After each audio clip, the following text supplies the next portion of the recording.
It's not often a city gets to start from scratch when planning for new residential and commercial zones. But since Christchurch's earthquakes, just that has happened. Now, over the last few years, developers have been rushing to build new, high-density housing in close quarters to the CBD and the brand new 1NZ Stadium. Local residents were excited for new neighbours in tighter-knit communities, but investors saw other opportunities. A brand new untapped Airbnb market for short-term guests when the stadium is running events. Now residents, hoteliers, motel owners and backpackers say it's impacting their bottom line and their sense of community.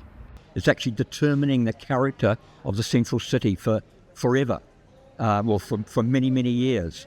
We need more variety of housing, 3-4 bedroom homes that can accommodate families or even groups wanting to live together. We're here representing accommodation businesses. The main issues we're concerned with are that they are able to operate with residential benefits, so lower council rates, much lower regulation and liability obligations. We actually had empty rooms during Electric Avenue, which for the past sort of 5 years is completely unheard of. When it's commercial and you just see suitcases going in and out of a place, it's so unstable. And I do miss the children they used to be. You know, you'd walk along and you knew this was a house for the family. Because we went through the earthquakes, we know what it's like to need community, to work together, to know each other. Our strengths are we need to be able to cooperate, and you don't have that with short-term accommodation. According to council data, 484 new houses were built in the past year. However, only 50 new residents moved into the central city. Now though, the council has unanimously passed a motion calling for government legislation to create a short-term accommodation register.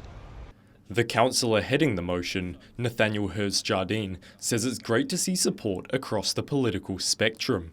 Longer term, I would like to see us move, like a lot of cities around the world have, just move away from allowing these unhosted, full-time, short-stay accommodation in residential areas. So, in my view, you shouldn't be allowed to have unhosted accommodation for more than 60 days a year in a residential area. All those places should be long-term rental or homes for residents. This whole inner city we're building, putting huge amounts of resource into it, and no residents are even here. The motion will now go to Queenstown and Mackenzie councils before making its way to the North Island and central government. Caleb Brewerton, Metro News.